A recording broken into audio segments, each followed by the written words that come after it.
ఇప్పుడు అట్టే ఉండవా? చింతగింజలా గట్టిగా ముద్దుగా ముడతలు పడవా? పడవా ముడతలు? శ్రమలు లేని క్రైస్తవుడు కాడంట. క్రైస్తవునికి శ్రమలు చెట్టుకు ఎరువులాగానంట. ఓ పత్తి చెట్టు బాగా పత్తి రాలంటే పత్తికి ఏం వేయాలి? ఎరువేయాలి, మందేయాలి. ఈ రెండే వేయకపోతే కాపు కాయదు ఏ చెట్టు అయినా. క్రైస్తవుని కూడా శ్రమలు రాకపోతే ప్రార్థన చేయడు, శ్రమలు రాకపోతే ఉపాసాలు ఉండడు, శ్రమలు రాకపోతే ఎక్కెక్కి ఎప్పుడు ఏడుస్తావు? శ్రమలు వస్తే ఏడుస్తావు. నేను బతకాలన్నా సవాలన్నా మీరు చేతుల్లోనే ఉంది, మీరు మాట్లాడాలి. పారం కూడా ఏం చేస్తుంది? తింటుంది. నేను ఎక్కడ పోయినా చెప్తా ఉంటాను, 2 కోళ్ళు ఉన్నాయంట. ఎన్ని కోళ్ళు?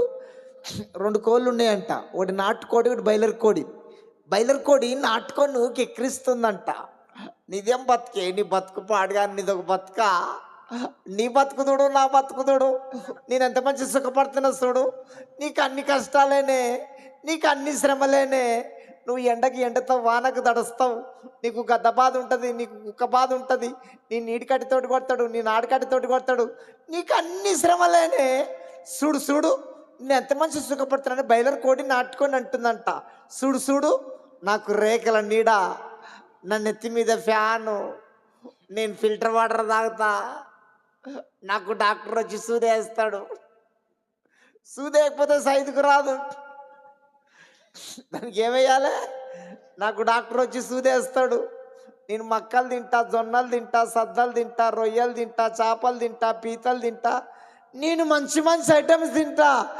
నువ్వేం తింటావే? నీ బతుకు పాడు కానీ సీసి బ్యా.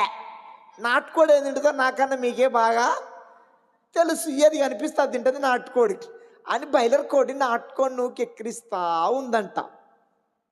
నాటుకోడి ఇని నువ్వు అన్నమాట నిజమే, నీకు రేఖల నీడి ఉంది, నెత్తి మీద ప్యాన్ ఉంది, నువ్వు ఫిల్టర్ వాటర్ తాగుతున్నావు, నీకు డాక్టర్ వచ్చి సూదేస్తుండు, నువ్వు మక్కలు తింటున్నావు, జొన్నలు తింటున్నావు, సద్దలు తింటున్నావు, రొయ్యలు తింటున్నావు, చేపలు తింటున్నావు, పీతలు తింటున్నావు. నిజమే, నిన్ను పెంచుతాడు, నీకు ఏది కావాలంటే అది పెడతాడు. పెట్టి 40-45 రోజుల కిలం బాబు కాగా నేను మార్కెట్కి అమ్ముకుంటాడు. నేను కొనకపోయినట్టు గొంతు కోస్తాడు.